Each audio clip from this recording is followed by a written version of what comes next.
ഇന്നലെ ഒരു വാർത്താ സമ്മേളനം നടത്തി മെഡിക്കൽ കോളേജിന്റെ പ്രിൻസിപ്പലും അതുപോലെ സൂപ്രണ്ടും പറഞ്ഞത് അവിടെ ഒരു ഒരു അസ്വാഭാവിക സാഹചര്യത്തിൽ ഒരു ബോക്സ് കണ്ടു, അതിനകത്ത് നെഫ്രോസ്കോപ്പാണ്, പക്ഷെ ഒരു ബില്ലുണ്ടായിരുന്നു ഉൾപ്പെടെയുള്ള കാര്യം. പക്ഷെ അത് കമ്പനിയൊക്കെ നിഷേധിച്ചിട്ടുണ്ടെങ്കിലും അക്കാര്യത്തിൽ എന്താണ് സാറിന് പറയാനുള്ളത്? എന്താണ് ഇന്നലെ നടത്തിയ വാർത്താ സമ്മേളനത്തിൽ പറഞ്ഞ കാര്യം?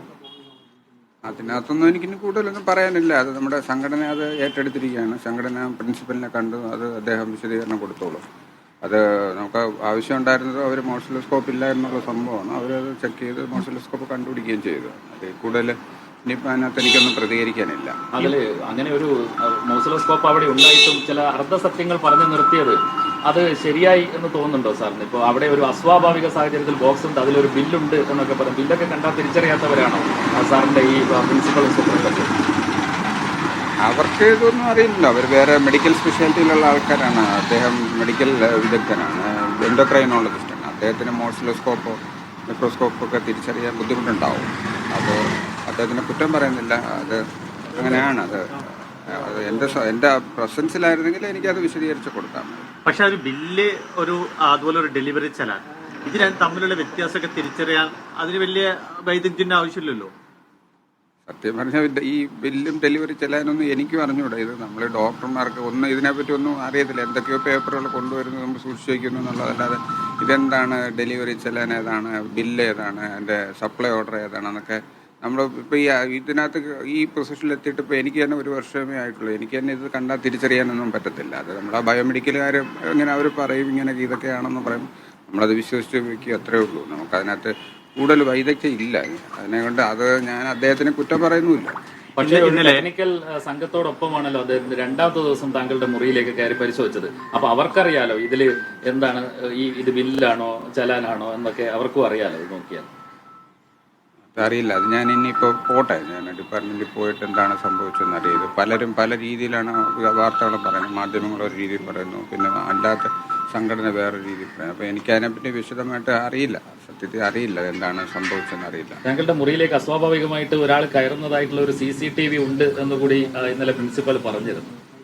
അവിടെ അസ്വാഭാവികതയൊന്നുമില്ല. എൻ്റെ റൂമിൽ ആർക്ക് വേണമെങ്കിലും കയറാം. എൻ്റെ റൂം എന്ന് പറഞ്ഞാൽ ഓഫീസ് റൂമാണ്. അവിടെ ഏത് ഡോക്ടർക്കും, എൻ്റെ ഡിപ്പാർട്ട്മെൻറ്റിലുള്ള ഡോക്ടർമാർക്കും, എൻ്റെ ടെക്നീഷ്യനും, എൻ്റെ PG ഡോക്ടർമാർക്ക് ഏത് സമയത്ത് വേണമെങ്കിലും കയറാം. അവിടെ പലപ്പോഴും രാത്രിയിലൊക്കെ പെട്ടെന്ന് എന്തെങ്കിലും സാധനം ഓപ്പറേഷൻ തിയേറ്ററിലേക്ക് വേണ്ടി വരും. ഓപ്പറേഷൻ തിയേറ്ററിൽ എമർജൻസി ആയിട്ട് അവർക്ക് എന്തെങ്കിലും പെട്ടെന്ന് പേഷ്യൻ്റ് ബുദ്ധിമുട്ടായിട്ട് യൂറിൻ പോകാതൊക്കെ വരുമ്പോൾ അതിൽ ട്യൂബ് ഇടാനോ കത്തിയിട്ടിടാനോ സ്കോപ്പ് ചെയ്യാനോ ഒക്കെ എന്തെങ്കിലും സാധനങ്ങൾ വേണമെങ്കിൽ അവർക്ക് കയറാനും എടുത്തുകൊണ്ട് പോകാനുള്ള പൂർണ്ണ സ്വാതന്ത്ര്യം അവരുടെ കൊടുത്തിട്ടുണ്ട്. അവരുടെ താക്കോൽ സ്പെയർ കീയും കൊടുത്തിട്ടുണ്ട്.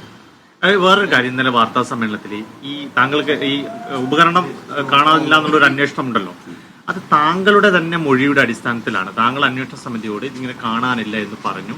അതിന്റെ അടിസ്ഥാനത്തിലാണ് ഈ ഒരു അന്വേഷണം എന്നാണ് ഇന്നലെ സൂപ്രണ്ടും പ്രിൻസിപ്പലും പറഞ്ഞത്. മാത്രമല്ല, ഈ വാർത്താ സമ്മേളനത്തിനിടയ്ക്ക് ഒരു കോൾ വരികയും അക്കാര്യം എടുത്തു പറയണം, ആ റിപ്പോർട്ടിൽ ആ ഭാഗം എടുത്തു വായിക്കണമെന്ന് DME തന്നെ നിർദ്ദേശം കൊടുത്തു എന്നുള്ള ഒരു വാർത്ത ഇപ്പോൾ വരുന്നുണ്ട്. ഞാൻ ഉത്തരം പറയാം, പക്ഷെ നിങ്ങളിത് വളച്ചൊടിച്ച് പിന്നെ ഇത് വിവാദമാക്കരുത്. അത് വ്യക്തമായിട്ട് ഞാൻ പറഞ്ഞാൽ അത് നിങ്ങൾ വ്യക്തമായിട്ട് കൊടുക്കേണ്ടത് നിങ്ങളുടെ ധാർമ്മികതയാണ്. ധാർമ്മികതയാണ്. അതിനകത്ത് എഴുതിയിരിക്കുന്നത് അതിൻ്റെ ഏതോ ഒരു ഭാഗം കാണുന്നില്ല എന്ന് ആരോ പറഞ്ഞു. ശരിയാണോ എന്ന് ചോദിച്ചു.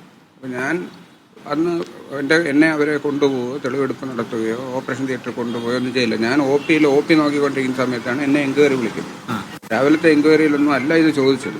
വൈകുന്നേരം ഇത് അവർ കൺക്ലൂഡ് ചെയ്യാനുള്ള സമയത്ത് ഇങ്ങനെ അവർ കാഷ്വലായിട്ട് കാര്യങ്ങൾ ഇങ്ങനെ സംസാരിച്ച്, ഡോക്ടർ എങ്ങനെയുണ്ട്, സുഖമാണോ, എന്തൊക്കെയാണ് ഇവിടുത്തെ ജോലികൾ, ബുദ്ധിമുട്ടുകൾ എന്തൊക്കെയാണ്, ഇനി എന്തൊക്കെ നമുക്ക് ചെയ്യാൻ പറ്റും എന്നൊക്കെ പറഞ്ഞാൽ ഇവരുടെ സുഹൃത്തുക്കൾ. അപ്പോൾ അങ്ങനെ അവർ പറയുന്നതിൻ്റെ കൂട്ടത്തിൽ പറഞ്ഞു അവിടെ എന്തോ ഈ ഉപകരണത്തിൻ്റെ എന്തോ ഒരു സാധനം കാണാതെ പോയെന്ന്, കാണുന്നില്ല എന്ന് ആരോ പറഞ്ഞു എന്ന് പറഞ്ഞു.